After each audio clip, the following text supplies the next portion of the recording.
Greetings and salutations, everyone. I hope everyone is doing well today. Today I have some information and some experiences that are just absolutely mind-blowing. Before we get into that, a couple links. As many of you know, I rely on Patreon, PayPal, channel membership, and the merch to help the channel to continue to grow and go. Links to Patreon, PayPal, and channel membership is in the description below. Merch displayed directly under the video. Also, Dogman Frightening Encounters, Volume 1 through 3, the audiobook versions. They were written and researched by Tom Lyons, narrated and produced by me, Jeff Nadolny. Those audiobooks are available on Audible, Amazon, and iTunes, links to which are also in the description as well. And finally, last but definitely not least, if you'd really like to help support the channel to continue to grow and go, simply subscribe. It doesn't cost you a cent. Click that like button, takes half a second. If you don't want to miss out on any of the informative uploads I put out daily, click that bell icon, and folks, please leave a comment. Why? Well, because all these things really do help the channel to continue to grow and go. And folks, they definitely do matter. Now, everyone, I have taken far too much of your time. Let's jump into today's upload. Shall we? All right, guys, at the end of the upload, I am going to share a couple of things that I need to get off my chest. I'm not even going to do it in the very beginning because I actually tried and was gonna, but it just didn't work. Today's upload is very interesting. A gentleman had listened to a couple of different uploads that I've shared. One being a experience in the Canadian Rockies, and that's what made him reach out to me. Also, a experience that I shared just recently in Alaska, and we'll comment on that a little bit later. That was another reason why he wanted to reach out. So, back in 2005, a gentleman who worked for the Canadian Security Intelligence Service had an experience in Lake Chandler, Alaska. And we'll get to that really quick. But he shared some information with me that really blew my mind. There is a man-made island in Canada, northern Canada. It's Rene Levasseur. And it's a man-made island created by two rivers that formed a lake. Apparently, there is a underground military installation that is jointly operated by the Canadian and United States government, but also with the alien agenda. And they are doing a lot of genetic mutations up there, a lot of what occurred at Nightmare Hall. I've been sharing a lot about that as of late. I've been talking about William Cooper, Dulce, Phil Schneider, and such. And that's another reason why he reached out. Because on this island, Rene Levasseur, this base is situated almost dead center. Population in this island is like 92 on a good day. And the United States government and the Canadian government have been experimenting with alien agenda, the draconian, the gray, with these creatures I will call them creatures because to me, that's what they are. They are demonic. I truly believe that that's what these aliens are demons. And he commented and he said, yeah, they have been creating multiple humanoids with multiple arms, legs, some having multiple heads. And I kind of commented and made a joke about that kind of spoofed movie, not the Human Centipede, but the one where they turn that guy into the walrus. And he said, I don't know that movie, but what they are doing there mirrors what they did in Nightmare Hall. And that specific base is dedicated just to genetic mutations, genetic experimentations. He said that a lot of these Canadian disappearances, a lot of the missing people, mainly women and children, are brought to that location, that installation. And the government has been using, apparently, Dogmen as guards for this base. He said that there has been times that the area on that island is almost overrun with these creatures that are chipped going to this location to keep it secure. Once again, this guy has worked for the Canadian Security Intelligence Service. He did show me his credentials. And, he wanted to share that with me because I've talked extensively about Nightmare Hall. And there is not a lot of information out there on Nightmare Hall. I really wish that there was. And the information that you may be able to find is limited. Unless it came from like Cooper, Schneider, Costello, and a few others, I would say the rest would probably be like in that lines of creepypasta, fan fiction, whatever you want to call it.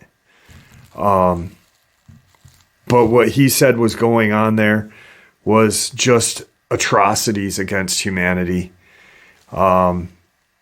He had clearance to go to certain points in that facility. He said it's about 14 levels. He has only been to 4, but on the last level he was able to go to is where he saw these multiple limbed humanoids. Like they were a human at one point.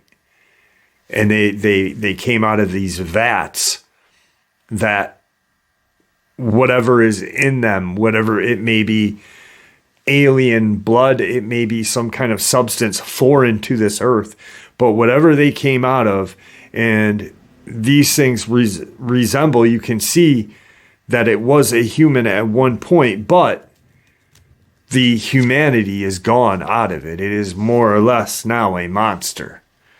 He said that when he saw what he saw was it had 6 limbs.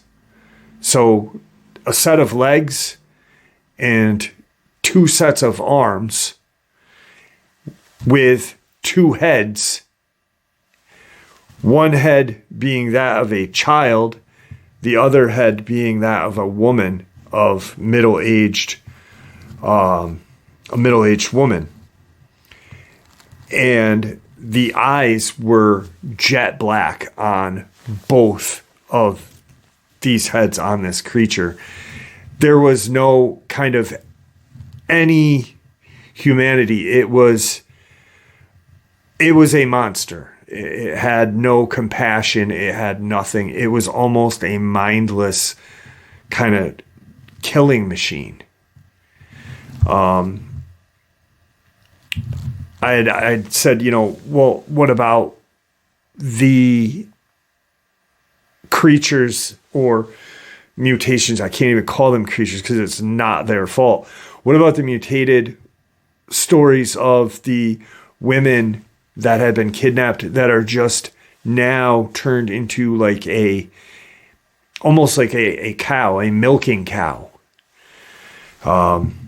He was not able to, he didn't see any of that, but he imagines that, judging from what he saw, that the depravity of what is going on there could very well be even worse than what happened in Nightmare Hall. He doesn't know much about Dulce because obviously he is Canadian. But what he has heard about our deep underground military bases that have a draconian, gray, alien agenda is very similar to what is up there. There were 3 or 4 different kind of aliens that he saw up there. And I'll get into that in a second about what I wanted to say. But demonic kind of looking things like the draconian and the grays. But he said there was shorter grays that were maybe 4 feet in height. And then these really very tall, almost 7 to 8 foot tall grays, nearly as tall as the draconians, the largest draconians, which shocked me because I'm thinking that these, ever since I started reading about the draconians and this and that, I always thought that they were almost equal in strength, size, height, intelligence to the Nordics. But yet there's a gray type that is taller, obviously skinnier. So in this island called Rene Levasseur, there's a military base, a Canadian, United States, Canadian, and alien base there, in what he believes to be somewhere ranging from 14 to 16 stories deep. Created, and the crazy thing about the island is a perfect circle. It is a perfect circle just sitting in this man-made lake created by 2 rivers. That's about as much information as he shared with that on that subject. But I wanted to share that with you because I thought that was really interesting.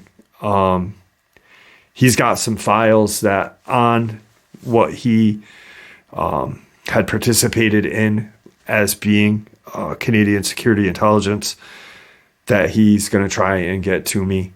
But let's get into his experience that he had in Lake Chandler, Alaska back in 2005. So back in 2005, being that he is a Canadian citizen, he does work. Obviously, he has security clearances. He knows people in our government. He was able to go on a hunt, caribou hunting in Alaska. They landed, it was mid-August. Caribou season starts in like August till September. And they landed at the Chandler Airport, right on Lake Chandler in Alaska. They had brought those canvas kind of lodge tents with them, a portable log stove and such. They were about 5 of them together and a guide that was meeting them up there. So 5 plus 1. And they were responsible to bring their supplies, their lodging, their, whatever they needed, they were responsible for. So they had everything with them. They landed at the airport, which is just a random strip of just a patch next to the lake. So they get everything loaded out and they drive to where they're going to have to trek in. They do have a kind of razor. It's not a razor. It was like a John Deere kind of 6x6 or whatever the hell they are, to carry in some of their stuff. That could only make it a portion of the way of where they were going to camp. And then they'd trek back. They make treks in. So they're about 10 miles away, 10 miles deep in the brush or bush of Alaska, on the almost opposite side of the lake from where the airport is. And everything is going smoothly. They get everything set up. They're talking about the hunt, hey, we're going to do this, we're going to do that, yada, yada. They're getting familiar with their guide. Apparently one or two of the guys that they were with had been up here hunting and knew the guide fairly well. So the first night was to just set up, meet, and, get established. Next day comes and they kind of scout out the area. They had a few, obviously Alaska is very strict with their hunting tags and such. So they wanted to make the best of what they could with their tags. The first day they scout out some areas and they don't split off. So all six are kind of walking together quietly and such. About midday, they do spot some caribou. They spotted a few moose. Nothing of their means yet, nothing to their eye. And it wasn't going to be a hunt day. It was more or less, let's scout out, let's see what we've got, and then we'll figure out, you go here, you go there, and we will hunt. So on their way back to their camp, one of the guys that is also works in the Canadian Security Intelligence, or worked in that CSIS, kind of started to get this weird vibe. Like he felt like something was watching them. And he told the gentleman that contacted me, and they kind of blew it off. Like, maybe the moose or maybe the caribou are scoping us out. This was his first hunt that he had ever been on. He had never been hunting prior to, and, he was asked to go with everyone. So he didn't really know, the whole vibe of being out deep in, no man's land, practically. So they get back to camp and he starts telling, everyone else, and he talks to the guide about how he felt like, I think we were being watched. And one of the guys brings up Bigfoot as a joke. And the guide says, well, that's not a joke. There are Bigfoot, and they are in Alaska. I've never seen one in this region. I've seen other things. That's why it's important that, where we are and where I put you, you stay there so I know where you are. Don't, move from your location, keep your radios on, this and that. There are things out here that will kill you. And not just talking about bear or moose, but there are some other things out here. But don't joke about Bigfoot, because there are Bigfoot and they're not a joke.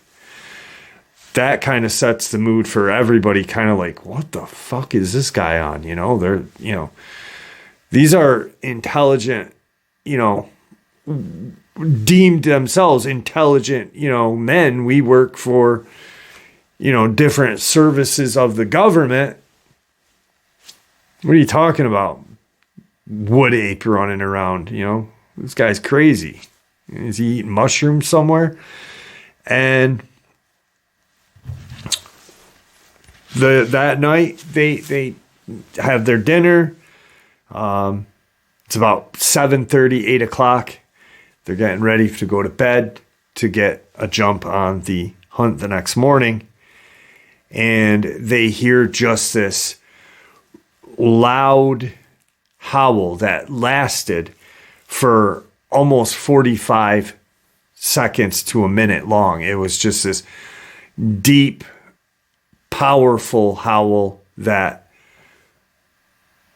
they knew that this was not a wolf.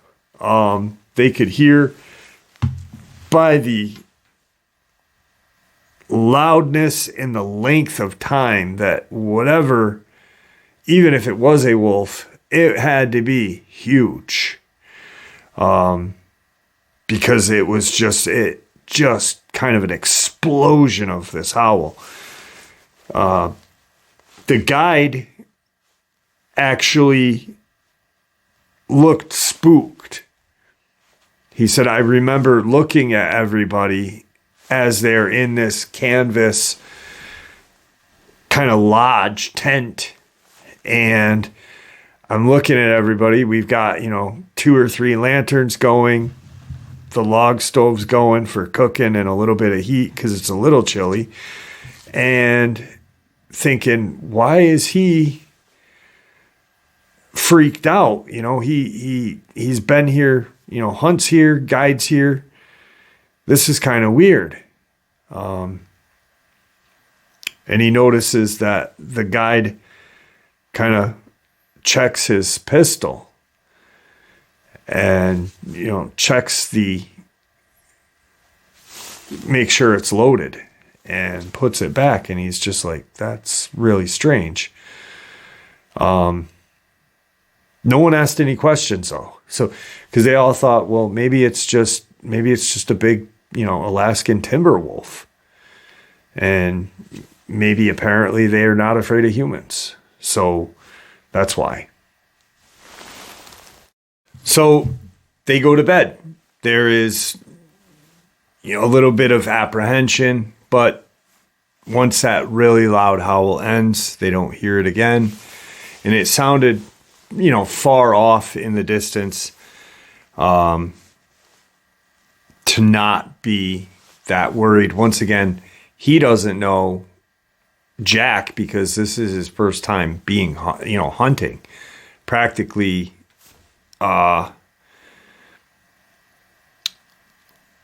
his few times being camping at that. He's not a wilderness kind of guy. So they get up in the morning and they get ready to go hunting. They get dressed, have a quick breakfast, and they go out. And the guide, once again, kind of warns them, hey, I said it last night. I'm being honest with you. There are things out here that can hurt you. Stay where I set you. Set up where I set you. And regardless of anything, I will come back and bring you to camp. Keep your radios on and just, don't do anything dumb. If you need, need me, radio, and I will come to you. No other person. So there is no deviation from where you stay. You know, I put Jim here, I put Bill here, and I put John there. John doesn't come looking for Jim if anything goes wrong. I will come and help Jim. Agreed. Okay. So he sets everybody up and they hunt there. You know, that's their spot. They're waiting for, you know, caribou, moose. And the day, beautiful day, and he doesn't see anything. He's nerved, though, from that howl. He remembered that owl all night and all day.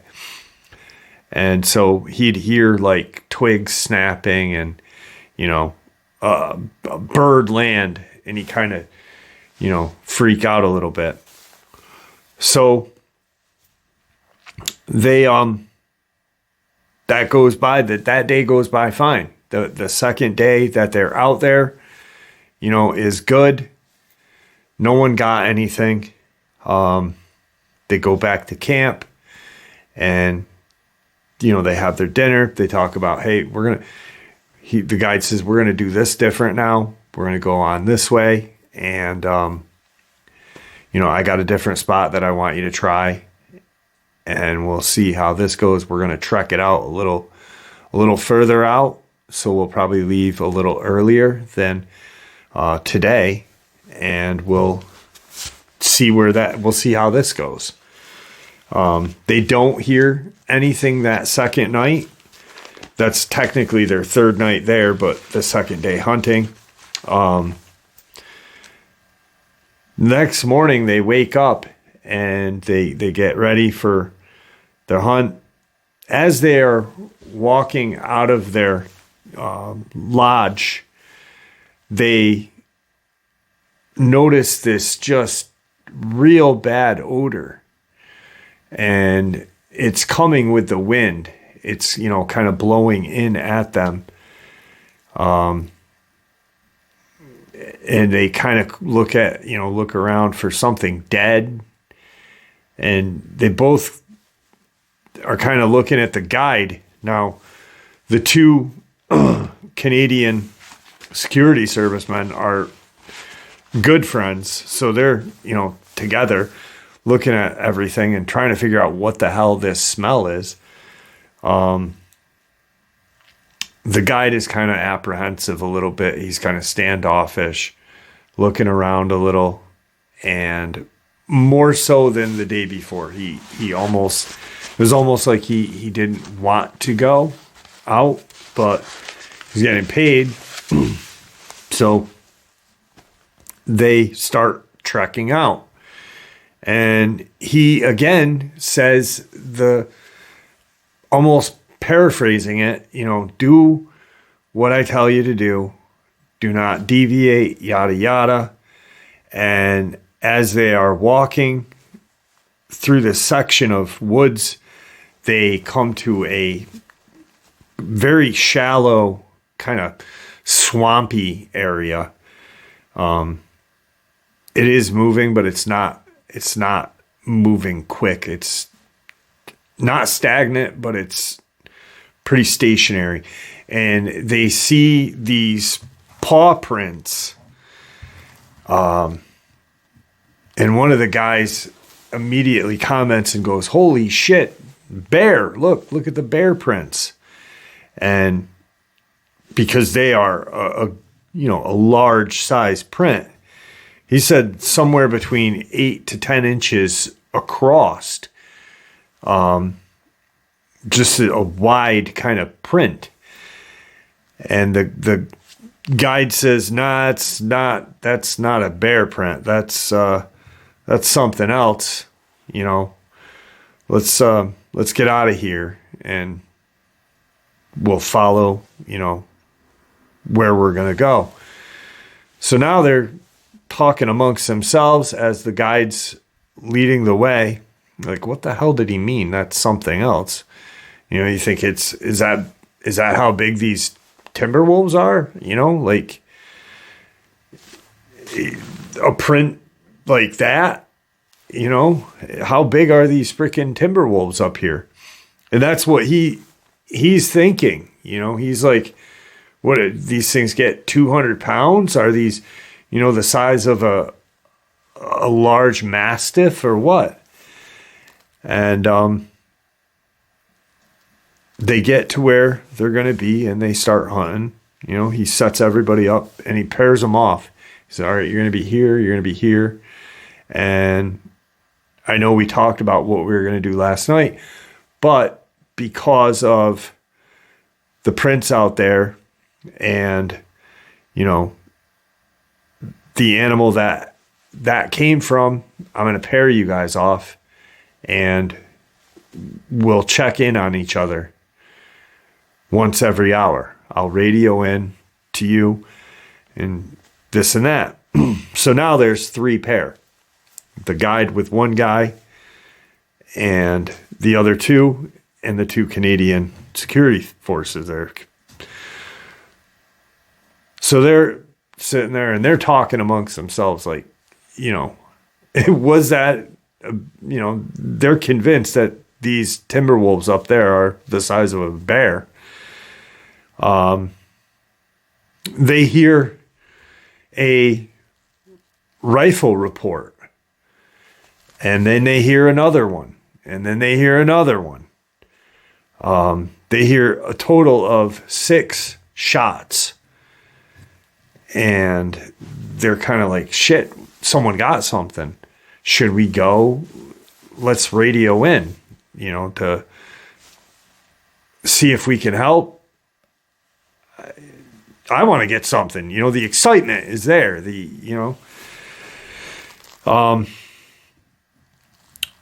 As they are talking and they're like, you know, let's radio in and see if anyone needs our help, you know, to drag this thing in or gut it or whatever.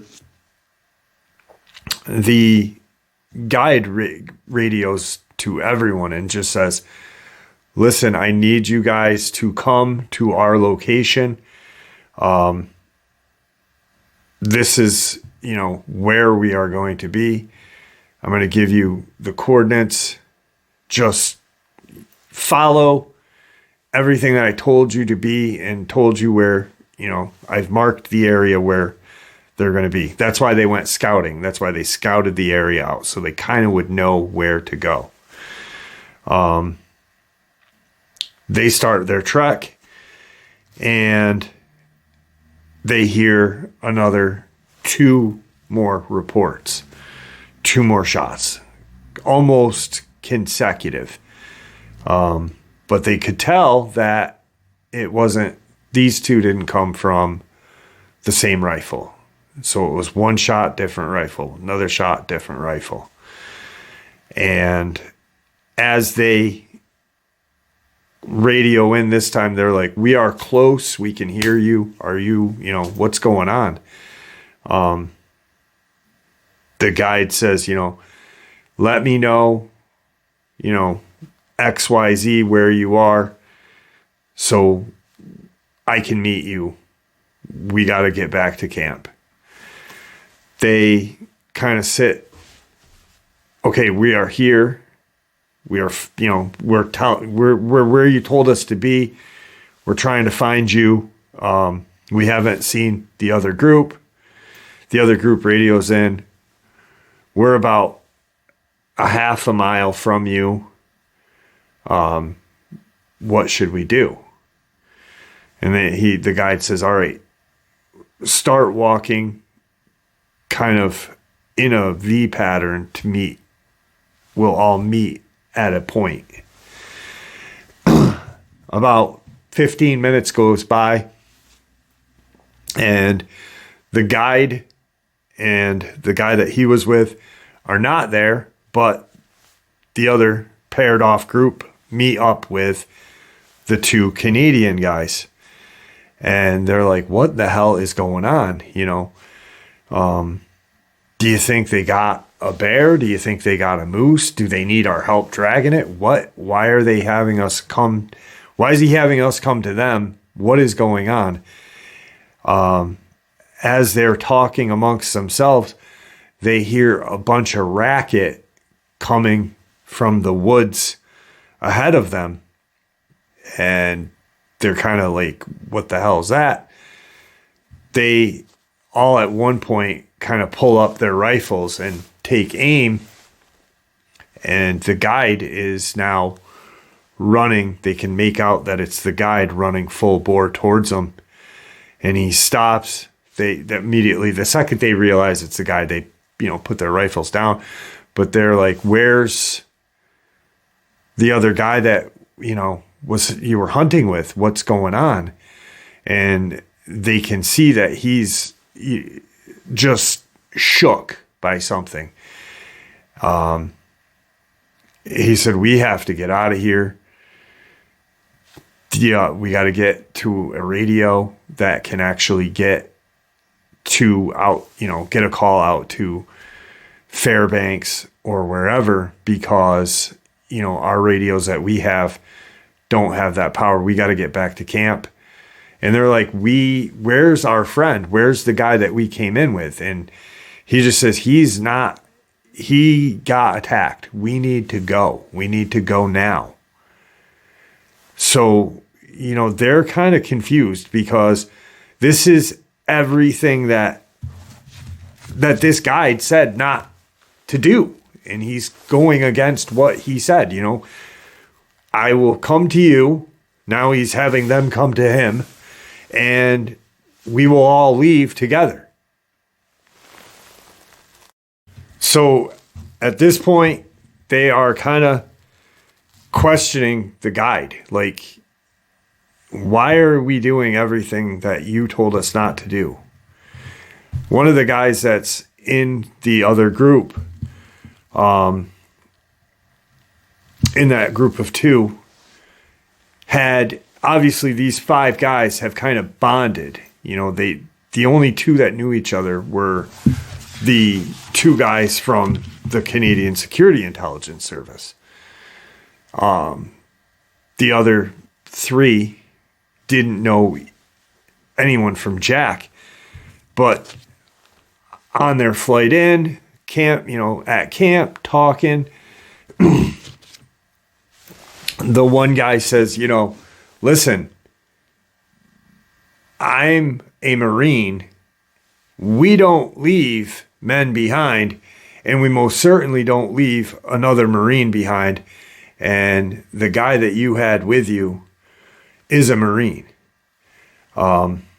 They're obviously Marines. Once you're a Marine, you're always a Marine. They're not active duty, but that mentality, where is the guy that you were with?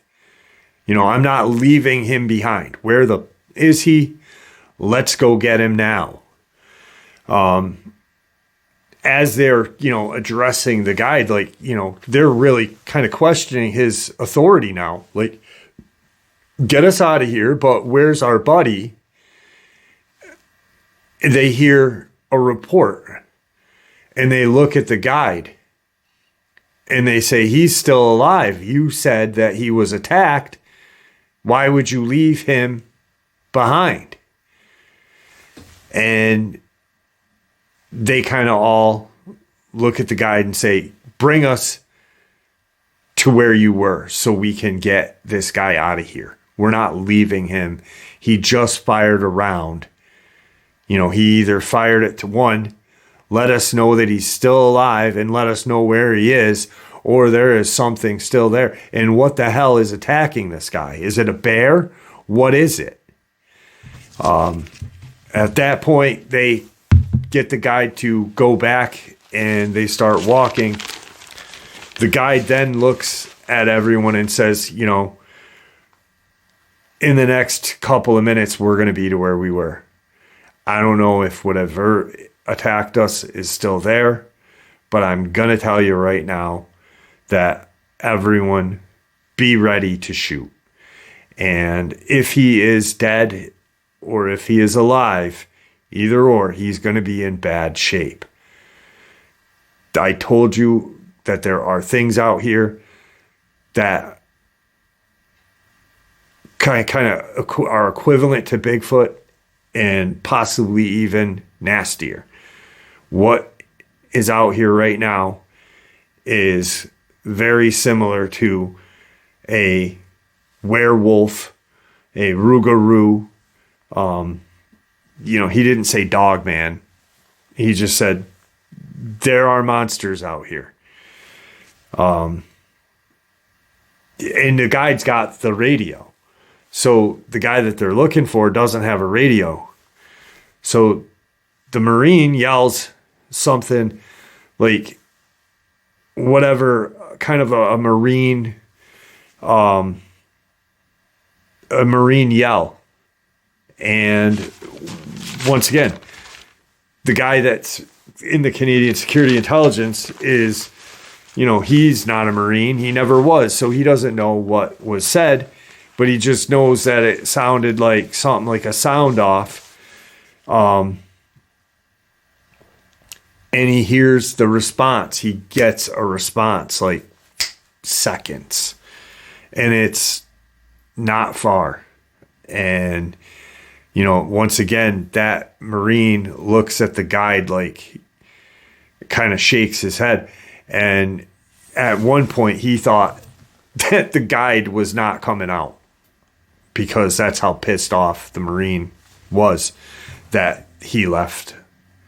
One, another hunter, but two, a Marine out there just took off running. They get out into this small clearing and they see the guy lying there.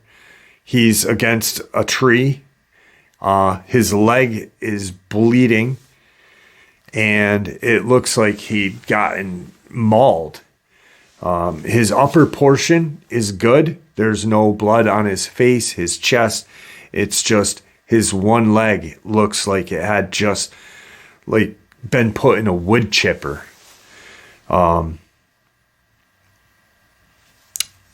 They go up to him and they're now like, we can't leave him. He's going to die. If we leave him, he may die on the way out, but we're not leaving him.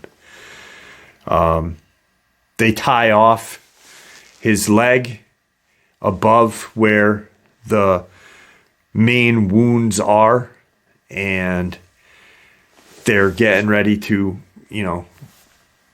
drag him out of there. They're, making do with what they have. They tied off his leg with a shirt, and now they're,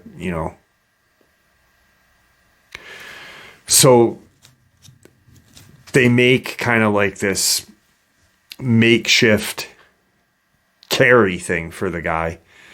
They get him loaded up on that, and he's got his leg elevated. So his head is, his legs are elevated. They're trying to keep him from bleeding out.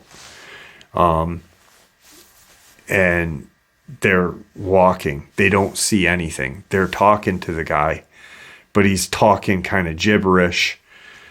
He's not making sense. He's not saying like, I saw the Dogman. He's just not coherent there. They start walking and they're about 2 miles into their hike. So they've got at least another hour to their camp. And they hear just this smash kind of coming through the woods off to their side. And the guy who had gotten mauled just starts losing it. He had shot kind of his rifle. He's, everyone has their rifle. He's got his rifle and he shoots kind of like behind.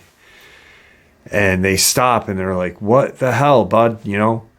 Take his rifle. They don't want to get shot, but they're like, what the hell is that noise?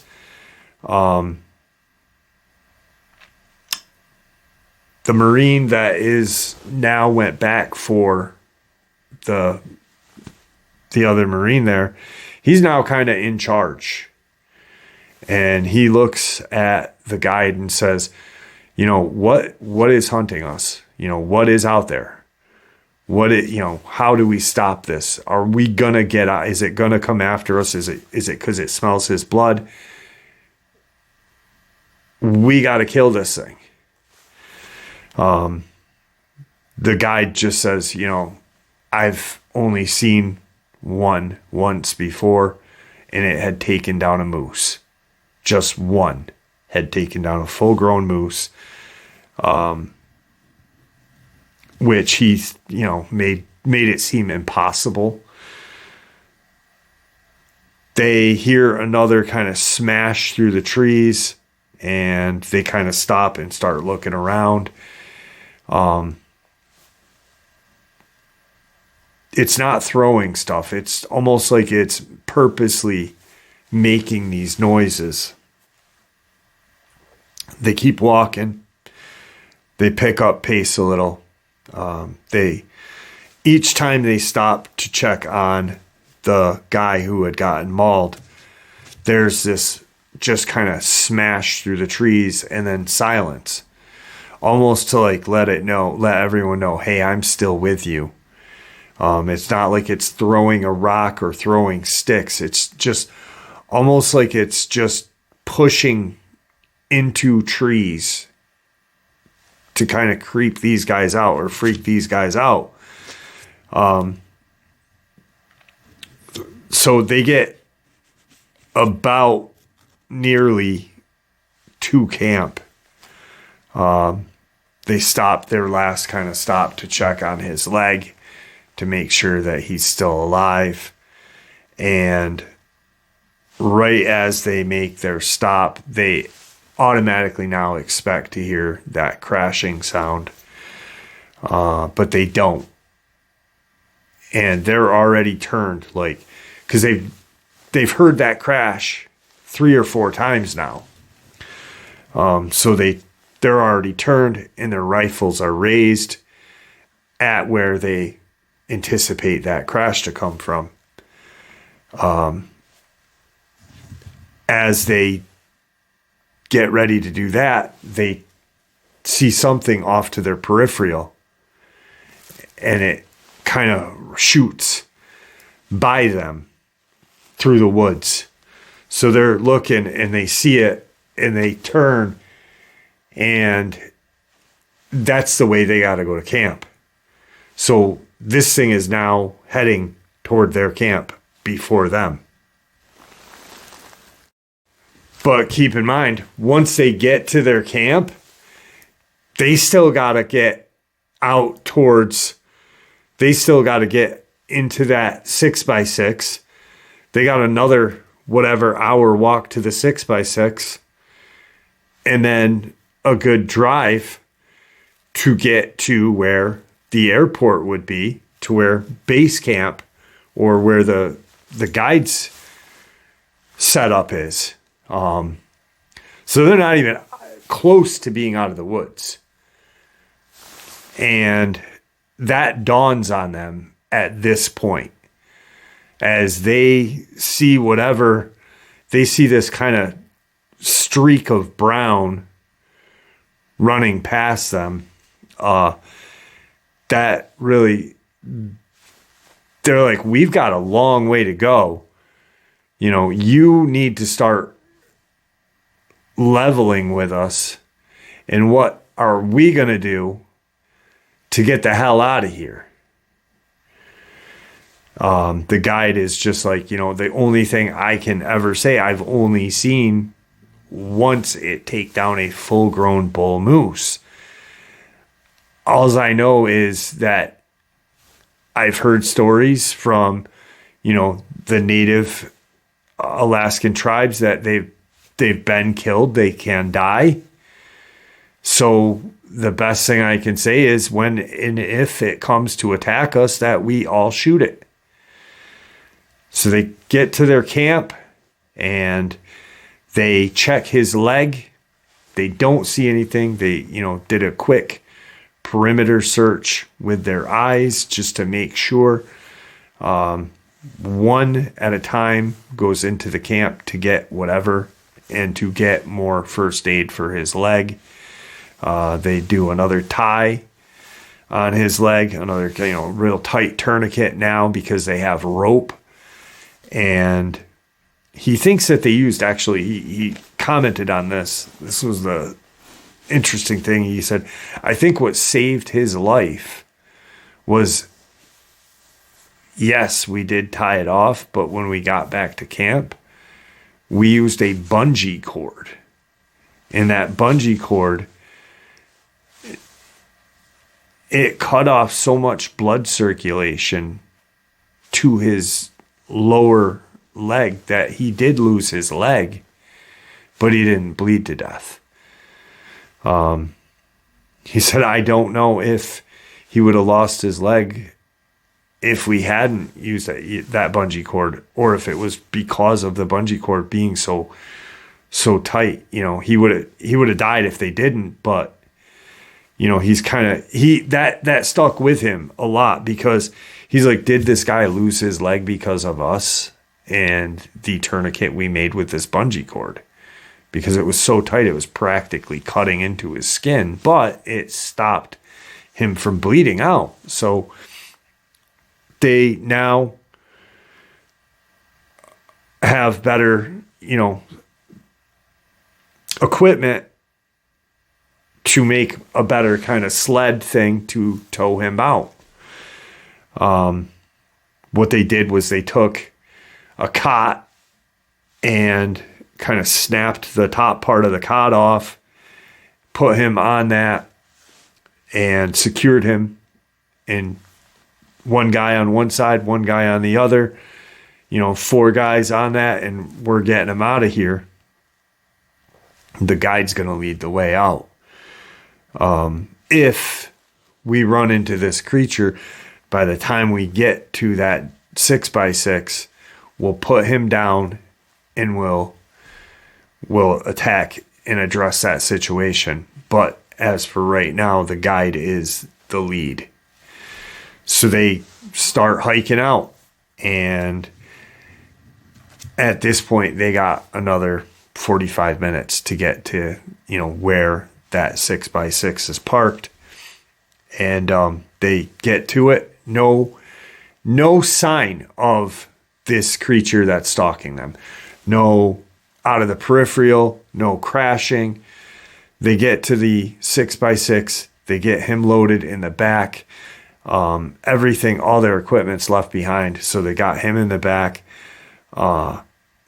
Everyone is loaded up and they're driving out. And they've got a ride in front of them. Well, they didn't see anything on the way out, walking out, but they did when they got in that 6x6, and I'm probably about a half an hour into their drive. They're driving, and this thing is standing dead set in the middle of this trail, this whatever road trail. And what they see is this just dark brown, almost black, but they can tell that it's brown from the sun and how the sun is hitting its fur. Large canine creature. Its tail is, almost touching the ground. Hocked legs. Its arms and feet, or arms and paws, are almost, to its knees, and it's hunched, and it's almost expecting them to come. It's staring them dead on, like face to face. Hey, I'm right here. You got one place to go, and that's through me. And its head is enormous. He said that was the one thing that when they first saw it, was the body of this thing is huge, but the head was just almost unbelievably just. And he said, I don't know if it was because of its, how its face was and how its teeth structure was, but it seemed like its head was just so much bigger than its body, but it wasn't. but that's how it seemed because of its teeth and its claws down by its side. They stopped, and the one Marine that is tending to his fellow Marine, they all peek up and look, and they all immediately just start shooting. He doesn't know if the guide shot. They kind of lost a lot of respect for the guide.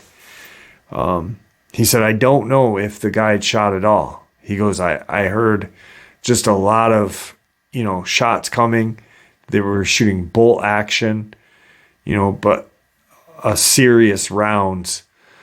So, what a magazine and a bolt action, or a bolt action, 5 rounds each. So they said they shot about, 10 rounds into this thing. It did try to move, avoid getting shot, because it was charging at them. The first shot that was made, it actually started to run at them, and the thing drops.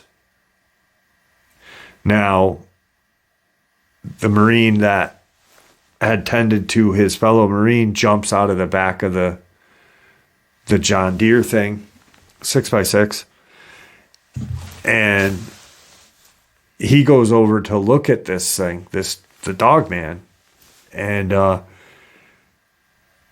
at that point, when he's out of the 6x6, the guide actually engages the drive, almost like he's going to drive away from and leave this guy here with, like, he's still in, freak out mode.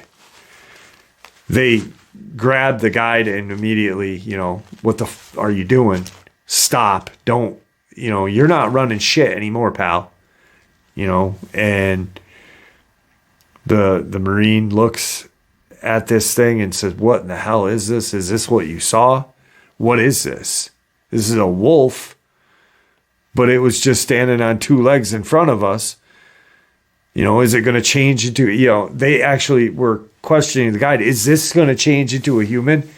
Did we just shoot a human? Was this, because they had never heard of Dogman. It's 2005, but these are men that were never into the paranormal. They never, they made a random joke about Bigfoot in the woods. These guys are not, so they're thinking Hollywood, this is going to be, Pat from fucking Chandler that is a werewolf. And he said, that thing's not going to change. It's not a human. Get in here. We got to go. There may be more. There may be 2 more, 1 more. We got to go. We have got to get out of here. It's dead. Let's go. They get to the guide's kind of cabin / office.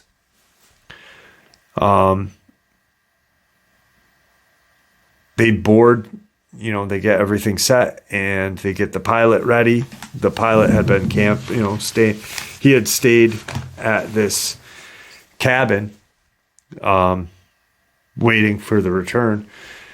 And they get in the plane and they fly out to Fairbanks. So they land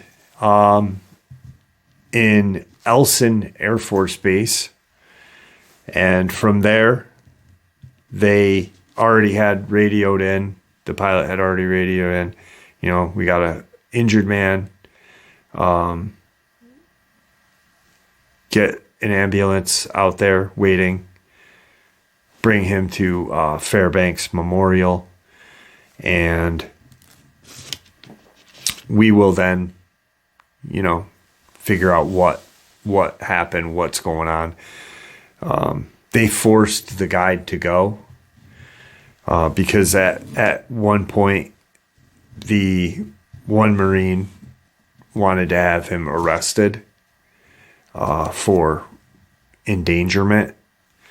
Yet there were disclosure papers filled, like, you're going on, I am not responsible for you if a bear attacks you or if you get trampled by a moose. So there was no legalities of that arrest. He wasn't arrested, but they were then all brought to Fort Wainwright, where they had met with a few people from Homeland Security, and they were separated. So he had never seen anyone other than the person he knew prior to in the Canadian Security Intelligence. He didn't see the Marine ever. He didn't see the guy who had gotten hurt. He didn't see the guide after. But they were questioned about what they had seen and what had happened, this, and that.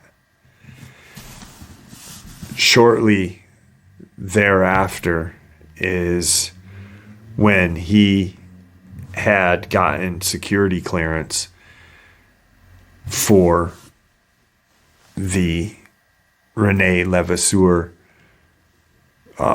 military base. That's when his clearance after this attack, this hunt happened, is when he started to move up in the line, progressing in the Security Intelligence Service. He was, told never to talk about this and never to, address anything other than. He is now out of the CSIS, and he will never enter America ever again. That's why he is comfortable sharing. But this was probably the most unbelievable thing that ever happened to him at that point, up until he was at the Rene Levasseur. And from what he told me in that files that he has, I'm looking forward to sharing that with you.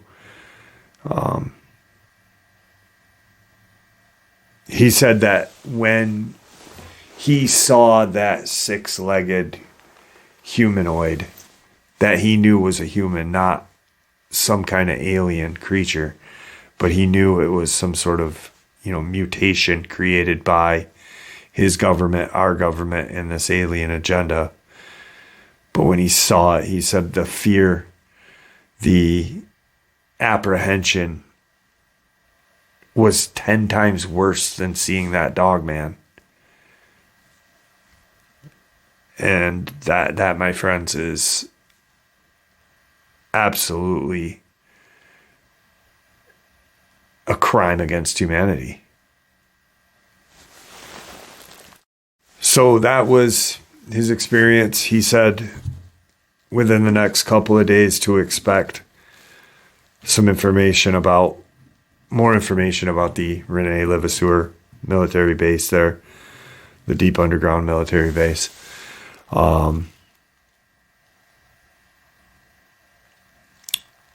He's done. He had been, out of the Security Intelligence Service for a while now.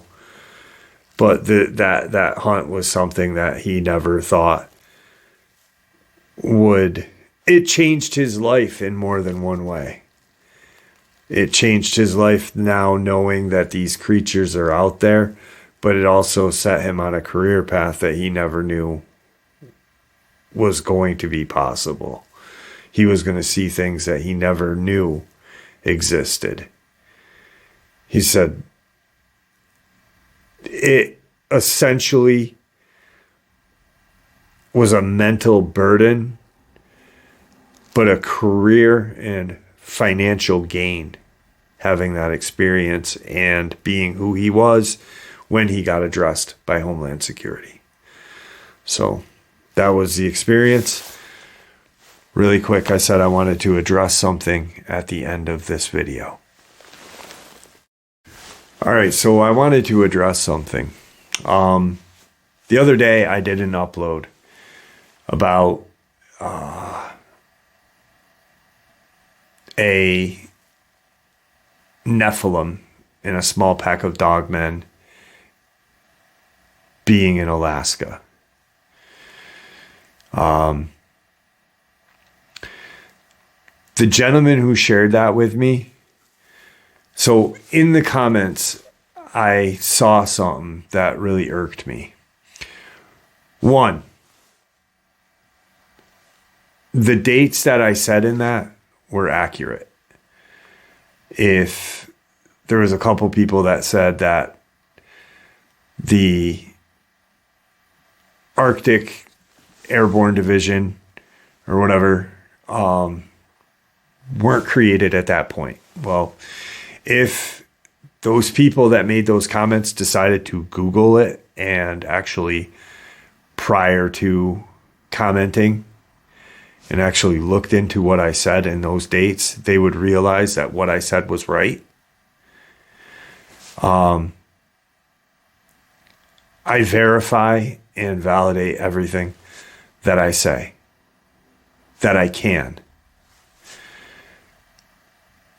Also, I'm not a YouTuber. I'm not a storyteller. I consider myself a researcher. I am no James Williams. I don't have the storytelling skill of Dark Waters. I research the paranormal. I share experiences, I share ideas, and I share theories. I research animal attacks that get blamed on animals that are not animal attacks, that are either a Dogman or a Bigfoot or something else. I researched the D.U.M.B.s case.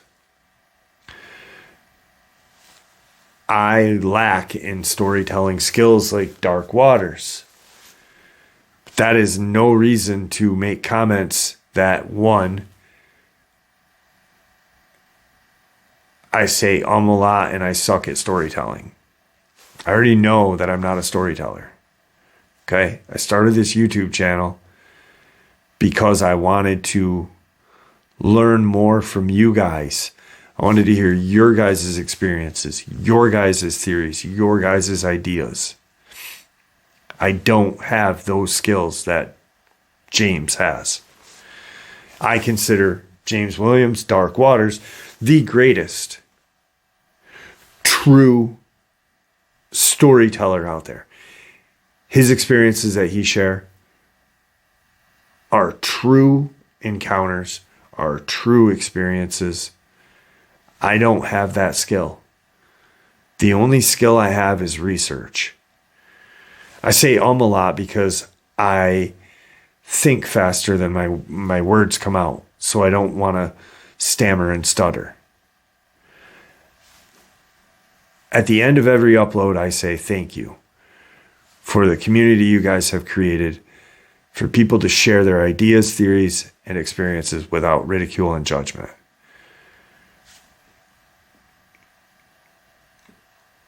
When people see there's ridicule and judgment, that pushes people away from the community. They don't want drama. I don't like drama. I hate drama. That's why I don't have friends in the community. That's why I don't participate in these money-grabbing freaking meet and greets.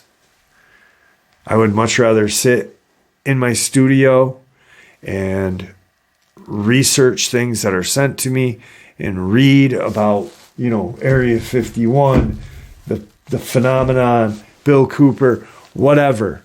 Every other paranormal book that's here and upstairs.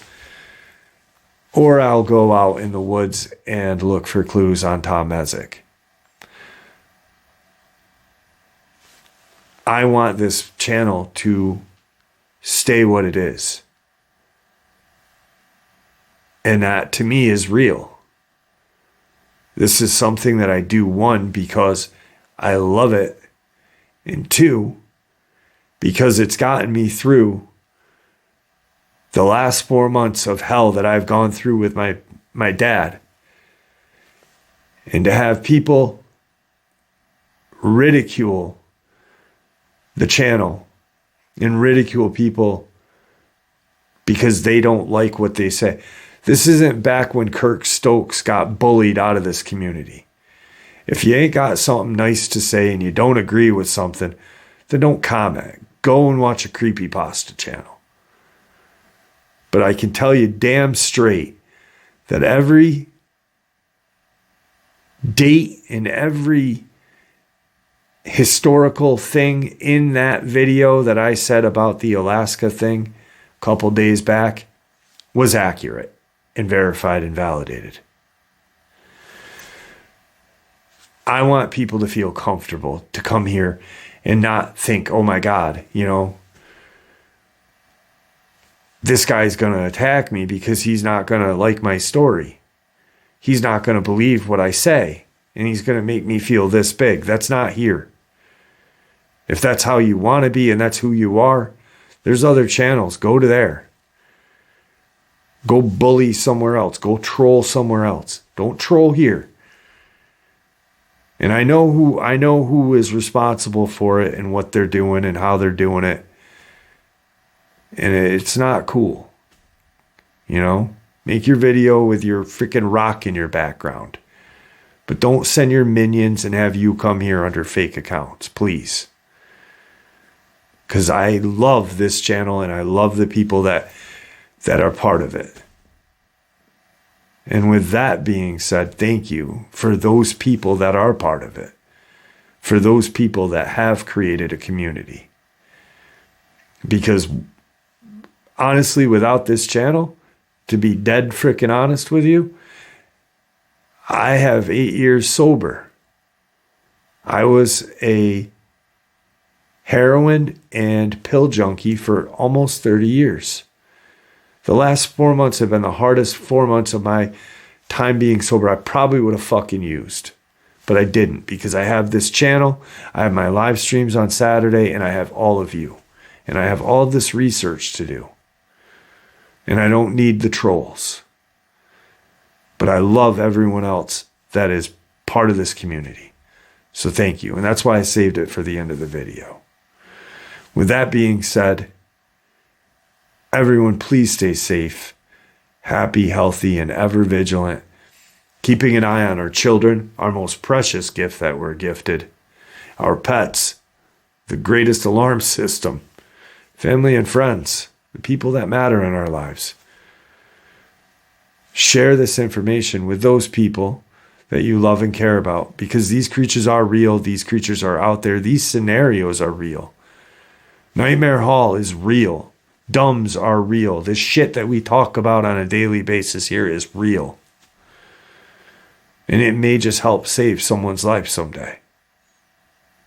And with that being said, never stop asking questions. Never stop searching for the truth. And God bless you all.